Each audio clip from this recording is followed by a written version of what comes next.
पिछली वीडियो में मैंने आपको बताया था कि अगर आप एंजल वन में डिलीवरी में शेयर बाई और सेल करते हो तो फिर आपको कितना चार्ज पे करना पड़ता है। तो आज मैं आपको बताऊंगा अगर आप इंट्रा डे में शेयर बाई और सेल करते हो तो फिर आपको यहाँ पर कितना चार्ज पे करना पड़ेगा।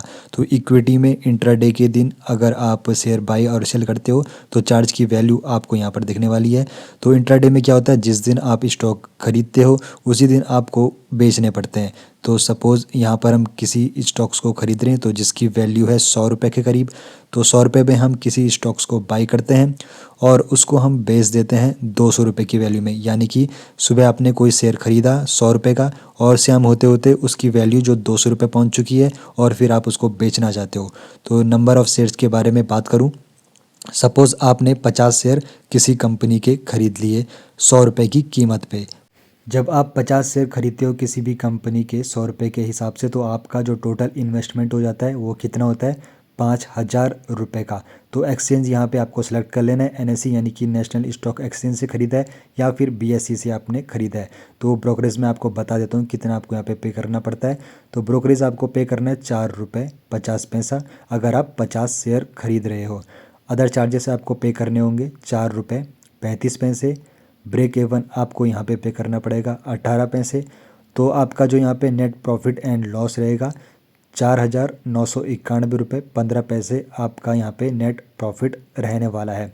जब आप 50 शेयर खरीदते हो 100 रुपये के हिसाब से और आप बेच देते हो जब उसकी वैल्यू 200 जाती है तो फिर आपका जो प्रॉफिट रहेगा 4,991 रुपये 15 पैसे रहेगा। तो अच्छे से समझ लेते हैं पूरे चार्ज ब्रेकअप में। तो ब्रोकरेज आपको देना है 4 रुपये 50 पैसे 50 शेयर के लिए। STT और CTT आपको पे करना पड़ेगा 2 रुपये 50 पैसे। ट्रांजैक्शन चार्जेस आपको यहाँ पे करने पड़ेंगे 50 शेयर के लिए उन 50 पैसे। DP चार्ज आपको एंजल वन में नहीं लगता है। स्टेट स्टैम्प ड्यूटी आपको यहाँ पे करनी होती है 45 पैसे। सेबी का टर्नओवर फीस यहाँ पे नेग्लेजिबल है 0.01 पैसे और GST आपको पे करना होगा 50 शेयर के लिए 0.90 पैसे। और जो टोटल टैक्सेस एंड चार्जेस आपको यहाँ पे करने 50 शेयर के लिए 8 रुपये 85 पैसे आपको यहाँ पे ये पे करने पड़ेंगे। तो यहाँ पर अच्छे से आप समझ लीजिए नेट बाई वैल्यू। तो नेट यहाँ पे जो बाई वैल्यू होगी 50 शेयर की आपने जो खरीदे 100 रुपये की कीमत पे, तो आपने कितनी इन्वेस्ट की 5,000 रुपये। और जब कीमत यहाँ पर उसकी 200 हो गई शेयर की कीमत तो फिर आप उसको बेच देते हो। और शेयर आपके पास कितने थे, 50 शेयर थे।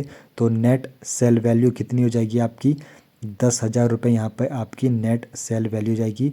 200 गुणा गया 50 आपके पास शेयर थे और 200 वैल्यू जब हुई थी शेयर की। तो यहाँ पे पॉइंट्स टू ब्रेक इवन रहेगा 18 पैसे के करीब। तो इस प्रकार आप समझ गए होंगे 50 शेयर के लिए आपको कितना चार्ज पे करना पड़ेगा एंजल वन में। और आप अपने हिसाब से शेयर की क्वांटिटी के हिसाब से चार्जेस यहाँ पे कैलकुलेट कर सकते हो। तो काफ़ी सिंपल स्टेप में आप समझ ही चुके होंगे। आपने यहाँ पे 5,000 इन्वेस्ट किए, 10,000 आपका जो टोटल यहाँ पे वैल्यू हुई और उसके बाद चार्जेस यहाँ पे करने के बाद 4,991 रुपये का आपको यहाँ पे प्रॉफिट हो गया। तो अगर वीडियो इन्फॉर्मेटिव लगी तो वीडियो को लाइक एंड शेयर ज़रूर करना। मिलता हूँ नेक्स्ट वीडियो में कुछ और इन्फॉर्मेटिव खबरों के साथ।